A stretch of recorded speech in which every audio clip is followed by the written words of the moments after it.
So what is in the horizon for PowerHouse Texas?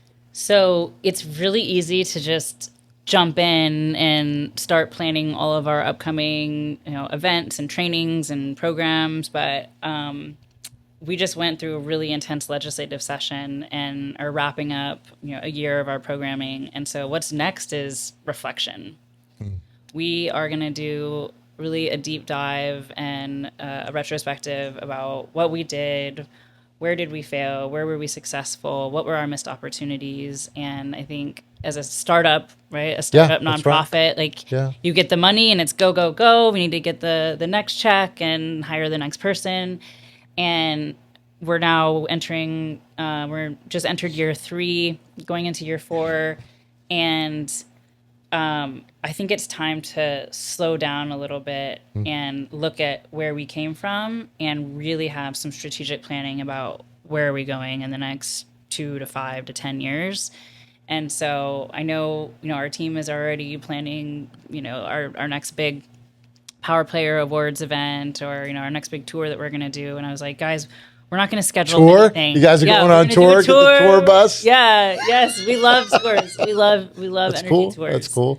Then you definitely need the swag, the concert series. You got to lean into it. Yeah. And so I think for the next at least 2 months, hiatus, no events. Sure. We did throw a raucous event here, though. We did. That was cool. We dug it. We won't talk about all of the activities that happened here, but it was great. Yeah. One of the things I love that you just said is you need time to reflect. Mm-hmm. So it sounds like that's what you guys are really going into, time to exercise the mind. Yeah. And leverage how do we shape this effort for the future. And sometimes it's hard to just take a pause. It really is. To be able to do that because you see these things that you have to do. Yeah. What informed that process? When you said, okay, so we need to have a process. Was it a book? Was it mentorship? What was it? I think so. We became really prominent in our work over the last few years, and so more and more people are coming to us and saying, "Hey, I want you to do this. Can you be involved in that? I want you to participate in this session, and I want you guys to lead this event that I'm planning." And so we're getting a lot of people interested in our work. People want to help us. People want to be involved, and it's really easy to fall into the mission creep and just say yes to every opportunity that comes your way.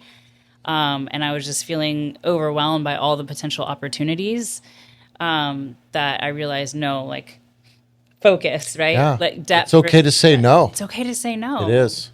And I said yes to everything in the beginning. And we have 5 programs that we're running and we're doing a lot. But I do think it's time to kind of slow down unless somebody wants to give me $1 billion, then we'll talk. Josh? I think Josh said he wanted to do that, right? But no, I think that's so important. I mean, that's some things that we do kind of quarterly. Look out, reflect, take a day or two. What are some things that we can change? And we're a lean team as well. We're a startup as well. But, one of the things that we actually educate a lot of the startups is just guiding principles. It's okay to identify guiding principles because I'm guilty of it too. You hear of an opportunity, you're like, oh, I want to do that. It fits even loosely. You're like, that's just a wicked problem. I want to go chase it. Yeah. And then luckily enough, we had a chat with Samantha, my colleague, and we said, that doesn't seem like it's in our wheelhouse. We would really be stretching it. Could we be successful? Absolutely. So it was good because we reflected on what are the key events, what are the guiding principles. We had taken the time to kind of map that out. Yeah. And so it was good to refer back to. Yeah. Almost leaving it there on the desk because you chase. And you're doing some of these powerful things.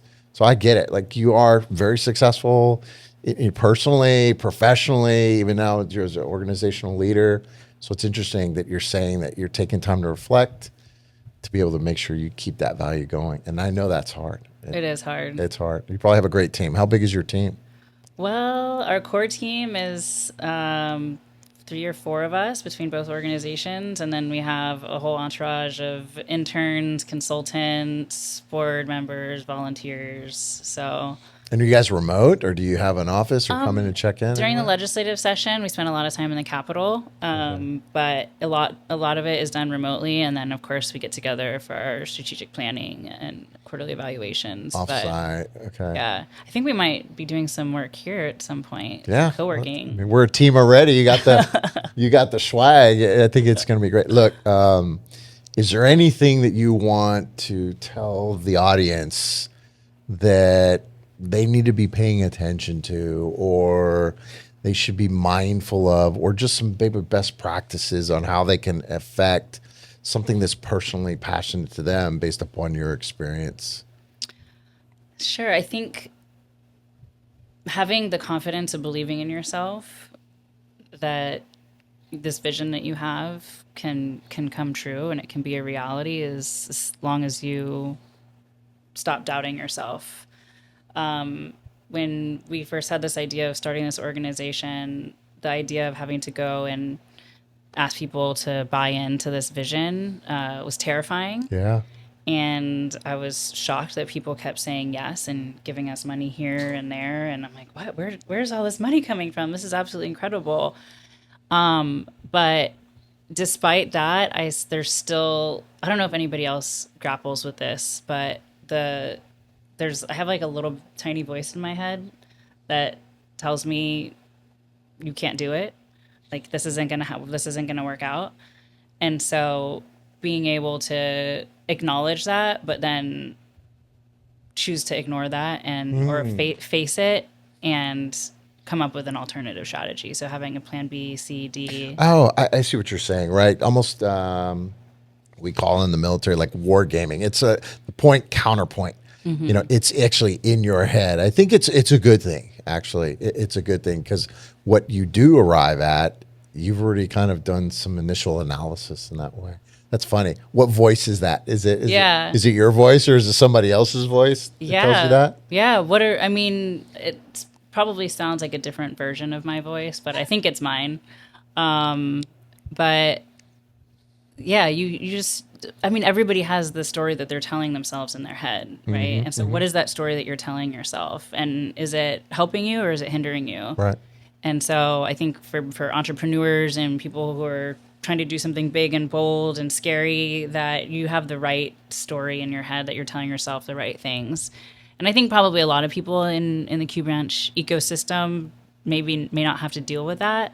I think everybody does, quite frankly. Yeah, so I'm not alone then? No, you're not alone. No. Like, what? You're crazy. No, you're absolutely right. It's spot on. That's one of the individual. I'm loving that you're saying that because that will resonate to a lot of the leaders of the organizations that are coming in and exploring.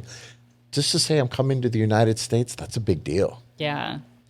That is a big deal. Or entering into, the governmental space. Like, that's complex. And you can go to website, this website, that website, but hey, it's not as intuitive as most people think. And then how do I affect change? And how do I really drive this passion that I have? Because some people lose sleep. Like, I got to do something. So do you sleep at night? Are you still? I sleep like a baby. Okay, all right. Well, that's great. Look, I'm so appreciative that you reached out to us to do that event. Thank you for doing this podcast. Thank you.